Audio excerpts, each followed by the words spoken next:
ครับวันนี้เราจะมาเล่าข้าวหงหินกันต่อนะครับมันแต่ว่ากับหมดไปอยู่5 ตอนนะครับตอนอันบทที่เก้าเนี่ยนะครับเห็นมากับมาน้อยพวกก็เข้าไปล่ำลาอันป่อเมียเพิ่นละเนาะวัดสโลเพิ่นอันวัดสโลยักษ์พวกก็อันโอ้ฮือปอนฮืออย่างละครับอันเจ้ากับมารก็อย่าไปแล้วไปหาโดยหาครับอันแม่พระธนนีนะครับเรื่องราวไม่เป็นได้เขาก็มาเล่ากันต่อนะครับเอาไปก่อนแล้วนะครับเห็นไหมก่อนที่เขาจะไปต่อเนี่ยเขาก็การเขียนข้าวของพ่นก่อนนะครับเห็นไหมเนี่ยข้าวอันข้าวหงหินนั่นไงมาเนี่ยเห็นไหมข้าวหงหินบทที่เก้าอันบทที่เก้าตอนที่6นะครับเห็นไหมอันการลักษณะการเขียนของพ่นมันก็คือลักษณะของเปิ้นห้องว่าอันหลักการหลักการเลือกเขียน7 ตัวเตี้ยว3 ตัวเร็วบ้านเรามันนี่คือหลักการเขียนข้าวตั้งแต่มาโบราณนั่นนะก็เห็นมั้ยมันก็จะทำให้วรรค1และวรรค3นั้นเป็น3กรรมนี่นะอย่างเอามาด้วยไอ้บาทที่3นี่หันชัดเลยนะพัตตาสินแวดเวียนพ่อเจ้าเห็นมั้ยนี่ไอ้2 วรรคนี่มี7 กรรมเห็นมั้ย7 กรรมเขียนเข้าไปก่อนเห็นมั้ย3ทีเลยเนี่ยมั้ยไอ้3 กรรม3 ตัวเนี่ยมันเหลียวมาหาเจ้าเนี่ยเหลียวมาหาเจ้าเหลียวอันนี้เหลียวแบบสระอันเหลียวแบบเนื้อเรื่องไงมาเนี่ยมันเป็นไอ้มาบาทหลังบาทหน้าก็คือทุกบาทครับมันใจละกันนี้หมดใช่ไหมยกเว้นมันถ้าสมมติมัน3 กรรมเนี่ยมันอธิบายไม่ชัดนะเพราะอนุโลมมาเป็น4ได้ไหมเนี่ยอย่างเจ้ากรรมมาน้อยเนี่ยมัน3 กรรมไม่ได้เพราะเขาเป็น4ด้วยมันเนี่ยเสด็จลีลาเนี่ยนะมันก็เป็น4ได้มันไหมจักไปก็ไปอันนี้มันเป็นยังไงซ้ำเลยซ้ำอันนี้เป็นเขาว่าซ้ำม่วนนะจักไปก็ไปอันนี้แหละก็ฮือเฮวฮีบเต้าเนี่ยก็เอา3 ตัวมันเป็นลักไอ้ก้อนนะก็เห็นไหมถ้ามันอธิบายแบบชัดแล้วก็ฮือเป็นนั่นคือหลักการเขียนข้าวโบราณนะก็เห็นไหมเอาแล้วครับเห็นไหมเอาก็โอ้กันหลายเตื้อแล้ว7 ตัวเตี้ยว3 ตัวเลี้ยวบ้านหลังบ้านหน้าอู้อยู่อันน้ำลายปนเหนียวแล้วครับโอเคแล้วครับอันเฮามากอยฉันทลักษณ์ปนเลยนะครับฉันทลักษณ์ข้าวนะข้าวโบราณนะปนมีอยู่3 บาทนะครับยกเว้นปนเอาบัตร1กับบัตร3นี่มันยุบรวมกันเนี่ยมันเหลือ2 บาทก็อธิบายไปดูพอทวาแล้วเห็นไหมเนี่ยข้าวยุบรวมบาทมันเป็นอย่างนั้นนะครับมันเป็นอย่างนั้นตามที่ผมอธิบายนะถ้าท่านบอกเข้าใจกับฟังกันหลายๆรอบแล้วมันจะเข้าไปใจไปเองนะครับว่ามันมาจากไหนมันยุบอย่างไรมันรวมบาทอย่างไรโอเคนะโอเคนะครับข้าวมันมี3 บาทด้วยนะครับแต่ละบาทมันมีอยู่4 วรรคนะครับอันตายวรรคนะเปิ้นกำหนดเสียงนะกรรมตายวรรคกรรมตายวรรคของแต่ละวรรคเนี่ยเปิ้นกำหนดเสียงนะครับไม่ใช่เขียนกันไปเลยนะครับข้าวเปิ้นกำหนดมาเมื่อ300-400 ปีมาแล้วนะครับเฮาไปกอยแล้วนะครับเห็นไหมเนี่ยมันเป็นอย่างไรนะครับเห็นไหมอันวรรคที่1 บาทที่1เนี่ยวรรคที่1ของบาทที่1นะครับเห็นไหมเปิ้นจะฮื้อลงในเสียงสามัญก็ได้จัตวาก็ได้ไปเป็นเสียงสามัญใช่ไหมไปเป็นเสียงสามัญนะครับเห็นไหมโอเคนะครับอันวรรคที่2เนี่ยวรรคที่2เนี่ยเปิ้นฮื้อลงด้วยเสียงตีครับสั้นก็ได้ยาวก็ได้นะครับเห็นไหมสั้นก็ได้ยาวก็ได้นะครับจ้างนี่เป็นเสียงอันจ้างนี่เป็นเสียงอันตียาวนะครับน้อยก็เป็นเสียงตียาวครับน้อยเนี่ยน้อยนะครับเห็นไหมน้อยกับตียาวนะครับน้อยเลาะนะอันนี้ตายอันตายอันกำตายของอันบาทที่3เนี่ยเลาะอันนี้เสียงตีสั้นครับเห็นไหมเลาะนะครับเห็นไหมเนี่ยเลาะโอเคนะครับเลาะการนับเสียงตีเนี่ยเลาะเห็นไหมจ้างน้อยการนับเสียงตีเนี่ยท่านต้องนับถึงอันนับแบบอันแต่โยนจังใหม่นะครับไม่ใช่ว่าเอาเสียงอัน อันเอาเสียงอันไอ้ตีเทียมๆแบบไตเรืออย่างเช่นเอาเลยนั่นเนี่ยคำว่าเนี่ยเอานี่เลยเนี่ยหนเนี่ยเห็นไหมอันเนี้ยมันเป็นเสียงหนเนี่ยมันเป็นเสียงจัตวาเนี่ยโหนนะโหนนะเห็นไหมเนี่ยโหนเนี่ยมันเป็นเสียงอันจัตวานะครับอันเจ้าอันไตโยนจังใหม่โหนเห็นไหมไทยพวกกับโหนนะครับเห็นไหมอันเพราะอันนั้นไตลือมันออกโหนกับโหนขึ้นไปนะบอกเห็นไหมเสียงตีว่าเราจะมาใส่เลาะเนี่ยมันไม่ได้นะครับหนไหนหนใดหนใดหนมันเสียงตีของอันเนี่ยอย่าเอามาใส่นะครับเห็นไหมต้องนับแบบเสียงตีถ้ามันแน่ใจท่านว่าไปถามภาษาไทยว่าไปถามภาษาไทยว่าเป็นเสียงตีก็นะโอเคเลาะนับเป็นเสียงตีแล้วก็เนี่ยมาเร็วพิษกันลายแล้วก็ปาหมู่กันไปรูปแล้วครับมาเร็วเนี่ยโอเคนะครับก็ผมก็เลยไม่ต้องว่ากวนนะครับจนข้าวหินมันจบนะครับโอเคนะครับต้องนับอันเสียงตีนั้นต้องนับแบบไตโยนจังใหม่นะครับหมายมาเลาะโอเคนะครับใต้วรรคที่สามใต้วรรคที่สามของบทที่หนึ่งเนี่ยเห็นไหมเปิดให้ลงด้วยเสียงโทพิเศษโทเมืองนะครับเห็นไหมโทพิเศษโทเมืองเห็นไหมเจ้าเสียงโทพิเศษเจ้าอันนี้เสียงโทพิเศษโทเมืองมันมีเสน่ห์นะครับเพราะว่ามันมีที่เดียวในโลกนะครับเสียงเนี้ยอันภาษาไทยมันออกอันเสียงโทนะมันอ่านออกเสียงโทแล้วก็เต้านะเฮียวเต้านะครับเฮียวเต้านะเฮียวเต้าอันไตลือกับไตยองมันออกเสียงเอกนะครับเป็นนะครับเต้าเป็นเต้านะครับเฮวเต้าเฮวเป็นเฮวเต้าเฮวเต้านะเฮวเต้านะเฮวเต้าเฮวเต้าเห็นไหมเต้าเป็นเต้านะเห็นไหมเฮวเป็นเฮวเห็นไหมมันเป็นเฮวเต้าเป็นนะจ้างเป็นจ้างเป็นจ้างนะครับเห็นไหมเสียงโทนะครับใจลือมันออกเสียงโทนะไอเสียงเนี่ยน้อยนี่เป็น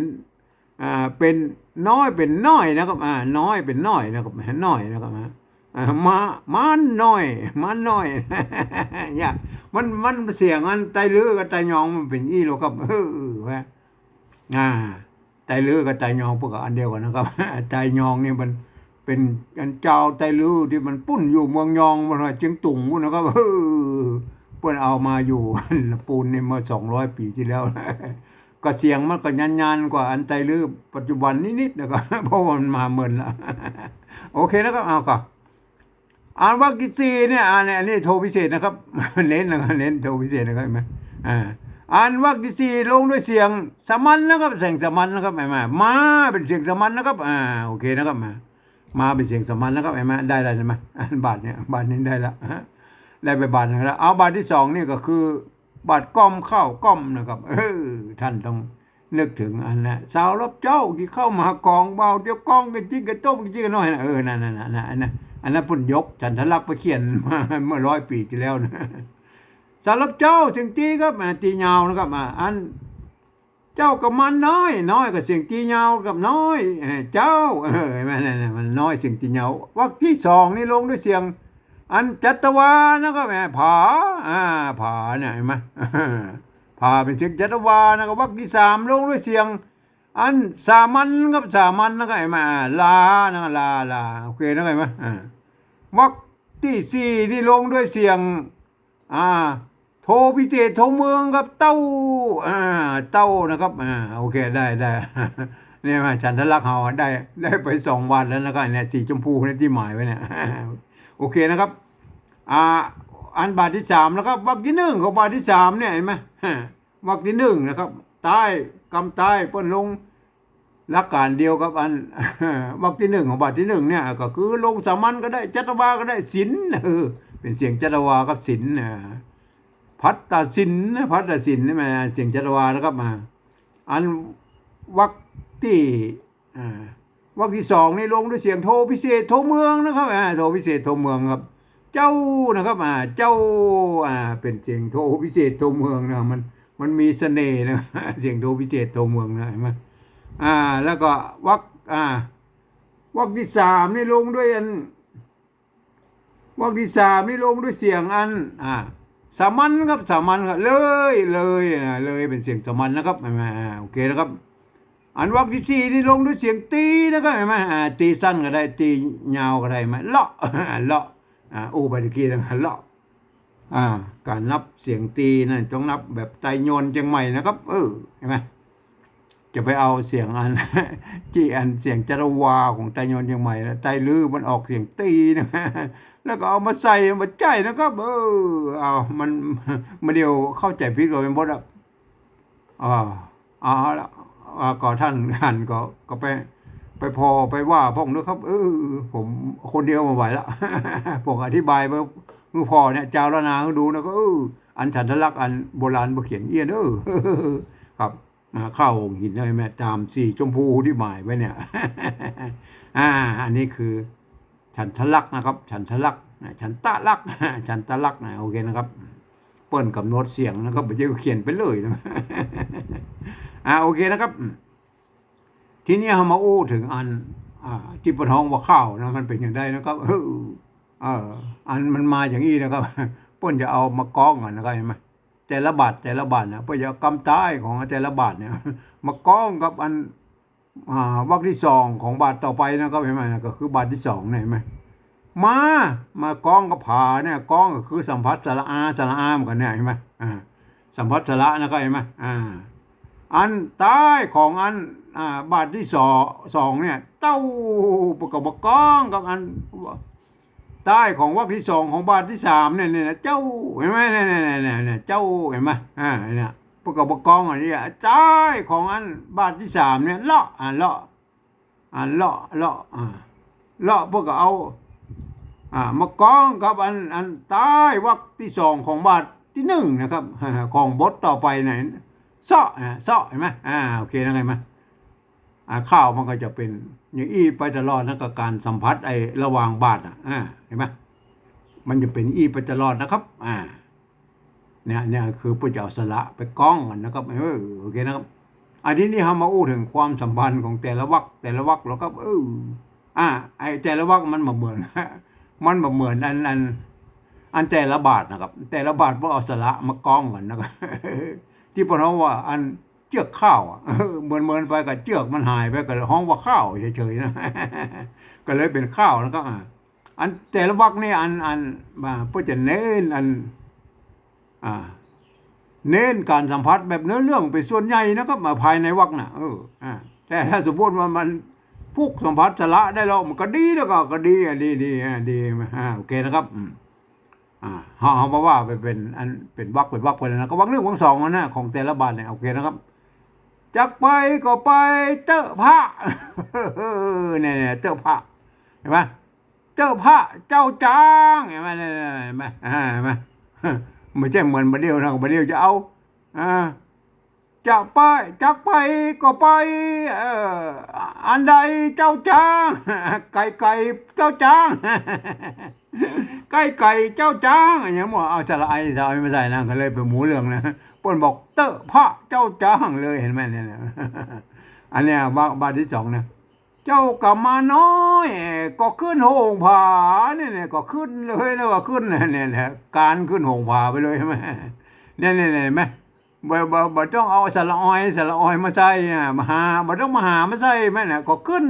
หงผาเนี่ยไม่ใช่ประเดี๋ยวเนี่ยเจ้ากลับมาน้อยขึ้นห้อยหงผาเอาสระออยว่ากล้องกันเห็นหน่อยพูดบ่จำเป็นนะครับแต่ถ้ามันพวกสัมผัสได้เราก็ดีแล้วถ้าเป็นเรื่องนะที่มันอู้ไปไหนไหมบาทที่หนึ่งกับบาทที่สองของบาทที่สามเราพัฒศิลป์แวดเวียนเหมือนจะต้องเอาสลีอินมาใส่นะก็เห็นไหมเนี่ยมันเป็นยังไงไม่ใช่เนาะอันนั้นพัฒศิลป์บินไปพ่อเจ้าบินเวียนพ่อเจ้าเนาะบินเวียนพ่อเจ้า อันแวดเวียนเนี่ยเพิ่นแน่กว่านะครับเพราะว่ามันเป็นวออักษรกู้แต่ถ้าอันนี้ไอ้มาเนี่ยตามวิสัยเดินไปเนี่ยไหมตามวิสัยอะตามวิสัยเนี่ยมันแล้วก็มันพุ่งไปอันสละไอไปเนี่ยเดินไปเนี่ยมันพุ่งไปสัมผัสไปเพราะว่าจะอู้ไปเนี่ยนั้นอยู่แล้วมันไปพุ่งสัมผัสก็ดีไปแล้วก็ดีไปก็ดีนะก็ไม่หายไหมคือมันพุ่งสัมผัสไปอย่างนี้นะมันต้องไปนี้นะมันสัมผัสมันต้องไปอันนี้มันสัมผัสมันสัมผัสคนได้คนเดียวนะดีโอเคครับอันนี้มาอู้ถึงวรรคที่สองและวรรคที่สามของแต่ละบาทนะครับเอาบาทที่หนึ่งก่อนนะครับวรรคที่สองวรรคที่สามปกติแล้วสามตัวนี่มันจะต้องเลี้ยวมาหาจ้างนี่แหละนี่แหละอันนี้เต้าจ้างเห็นไหมเต้าเห็นไหมปกติแล้วมันจะต้องเหลวแบบสระหรือเนื้อเรื่องก็ได้นะไอ้เนี่ยเป็นอนุโลมเมื่อนะครับวรรคที่สองและวรรคที่สามของบาทที่หนึ่งและบาทที่สามเนี่ยใช้หลักการเดียวกันก็คือจะเลียวแบบสละก็ได้จะเลียวหาแบบอันเนื้อเรื่องก็ได้นะเห็นไหมมันเป็นเนื้อเรื่องอันนี้เต้าจ้างเห็นไหมมันเลียวแบบเนื้อเรื่องเห็นไหมเต้าพระเจ้าจ้างหิวเต้าหีบเต้าเฮาหิวเต้าปันมาเนี่ยหิวเต้าไปแล้วก็ปันมาเจ้าปันมาไม่ใช่ว่ามันเดี๋ยวนี้จะเอาเต้าพระเจ้าจ้างมางังปันมาบาลังอย่างว่างังไม่จำเป็นไม่จำเป็นมันต้องเอาเต้าเห็นไหมโอเคนะครับคือเหลวแบบสระก็ได้นะครับหรือเหลวแบบเนื้อเรื่องก็ได้นะเต้าจ้างนะโอเคนะครับเอาถึงวรรคที่สองและวรรคที่สามของบาทก้อมนี่หรออันนี้ท่านทั้งพ่อนะสาวรับเจ้ากี่เข้ามากองเบาเทียบกองจิกต้งนั่นแหละไอ้วรรคที่สามเนี่ยท้ายวรรคที่สามนี่มันจะต้องเหลียวแบบสระมหาอันท้ายวรรคที่สองนี่เสมอนะครับเน้นหรือมันสัมผัสสระนะครับเห็นไหมยกเว้นแล้วก็ยกเว้นไอ้คำท้ายเนี่ยลาเนี่ยเป็นลาเห็นเนาะเป็นผาเป็นหาเป็นอะไรมั่วเป็นเสียงจัตวาพวกก็เอาสระอามาไว้ทางหน้าเพลแล้วก็เอากำไหนก็ได้ที่มันลงเสียงสามัญนะด้านเนี้ยแล้วก็แต่งให้มันเป็นหัวโยงนะครับแม่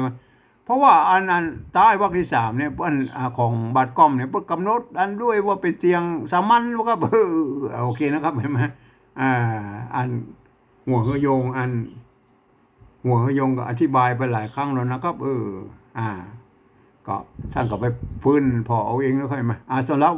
วรรคที่สองหรือวรรคที่สามของบาทที่สามนั่นหลักการเดียวก็มันเหมือนทางบนนะวรรคที่หนึ่งบาทที่หนึ่งจะเลียวแบบสละก็ได้นะกันเลียวเนี่ยเลยเนี่ยเลียวมหาเจ้าเนี่ยอันนี้เหลียวแบบนั้นเป็นเรื่องที่มันต่อเนื่องกันมันมาจำเป็นจะต้องเอา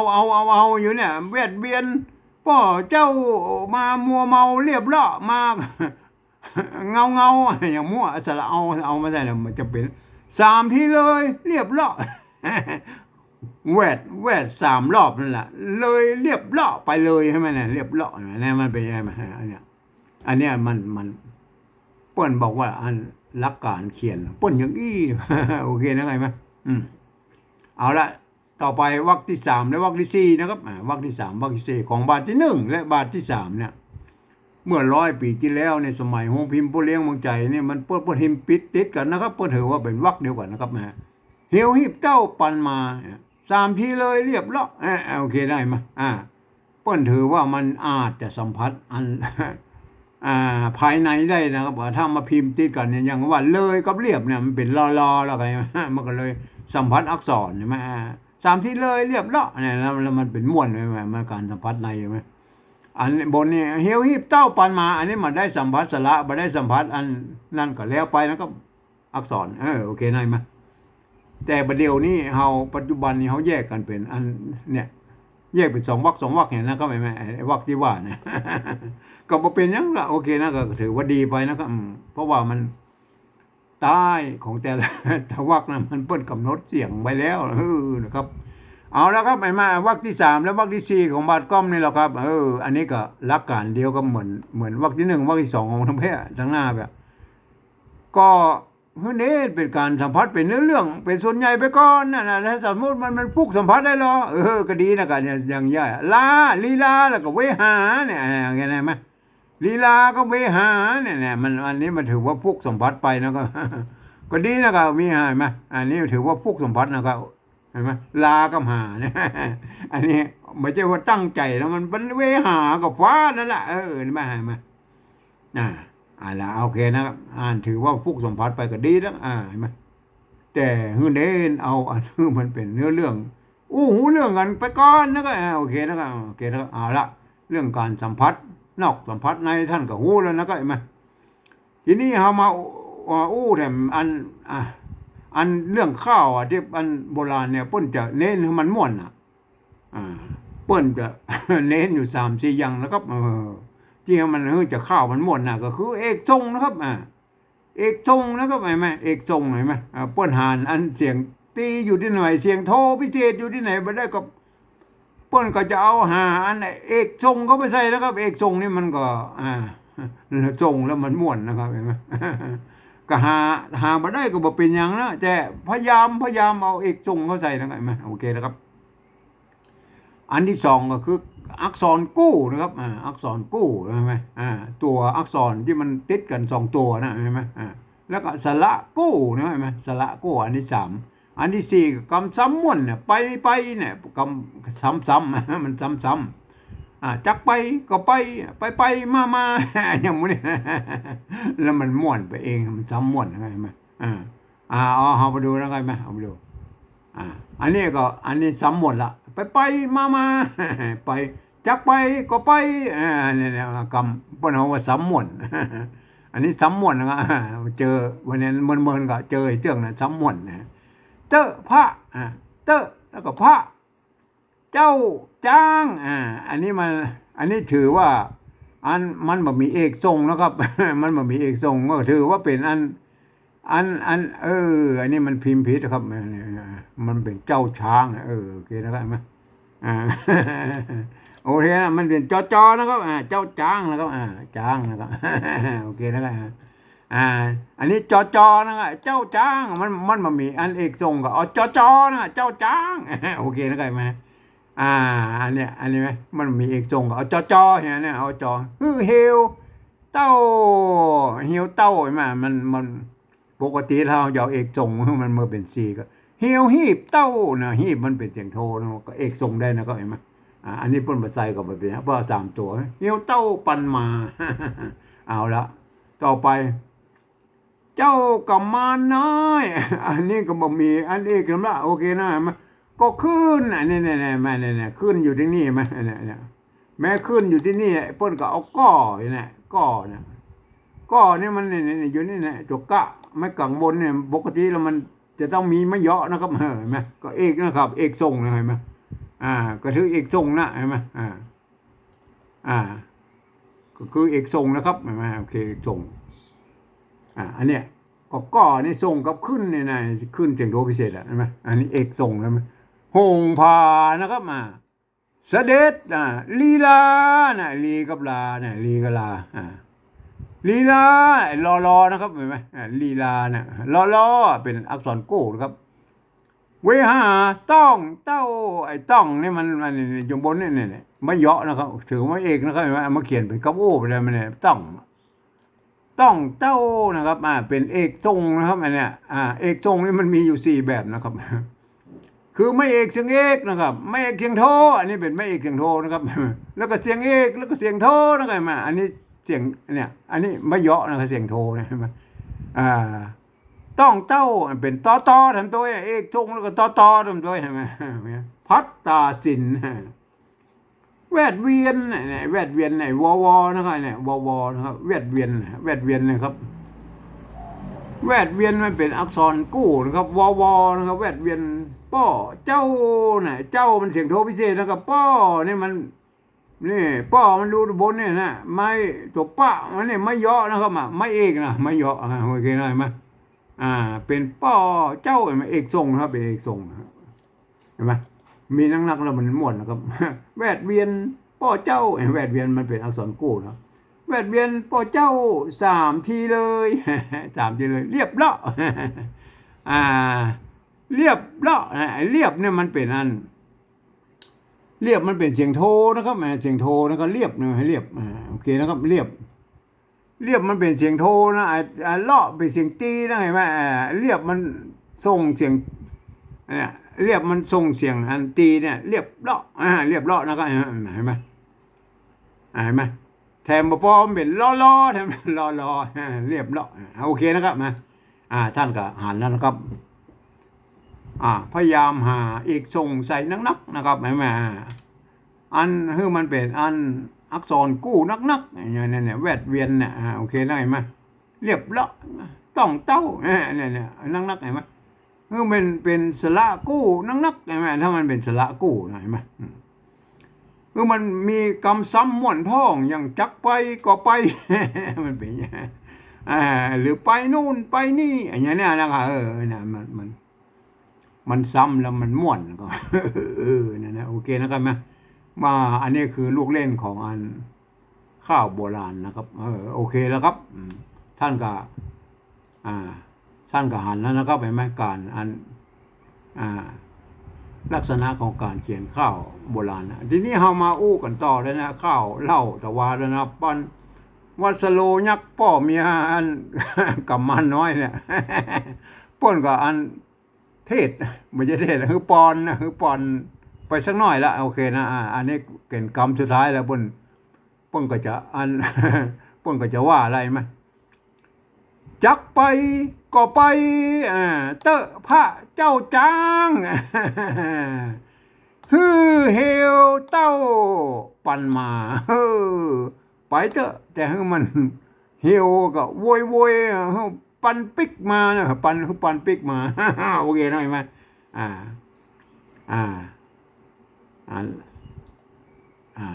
ต่อไปก็เจ้ากำมานน้อยไหมเจ้ากำมานน้อย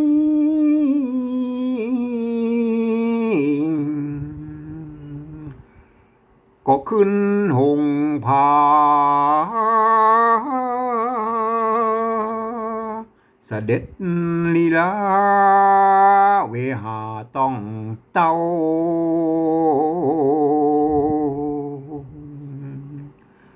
พัดตาสินแวดเวียนปอเจ้าสามทีเลยเรียบเลาะตามวิสัยเดินไปสอดเสาะบ่หูแห่งห้องหนใดกำพันกันทับปุลีหนกายเสาะสอดไป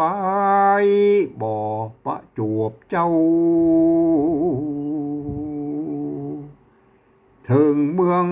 กำพันดงดันแห่งเต้า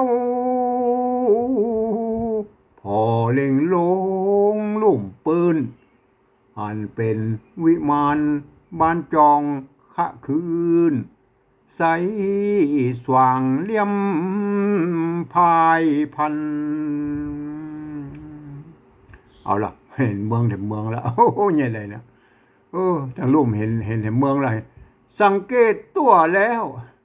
ก็ดูคล้ายกันโทษดิมันก็เหมือนกับเมืองที่ผ่านมานะของอันมุขาวดีนะที่ได้ผ่านมาเมืองนางนอนเน่าเนี่ยนางของนกเวดีมุขาวดีเนี่ยเมืองของมุขาวดีนั่นแหละเมืองที่แล้วนะเมียอันที่ได้มาตวานะอันเป็นลูกเต้าวัดสโลก่อนนั้นนะมาเจอแถมเมืองละเอาละอันเมืองนี้ถ้ายังมีลูกสาวแล้วนะเนาะครับวันนี้ก็คงจะเอามันจบแค่นี้ก่อนนะครับเพราะว่ามันหมดแล้ววันพูดเขามันเล่าต่อนะครับมันจะเจออันอย่างกับหูนะครับมันเจอแถมเมืองละเพราะว่ากำมานน้อยมันเจอ3 เมืองแล้วก็แบบก่อนจะไปหาอันพ่อแม่พระอันแม่ยายสันนีแม่อุ้ยโอเคนะครับวันนี้เอาแค่นี้ก่อนนะครับ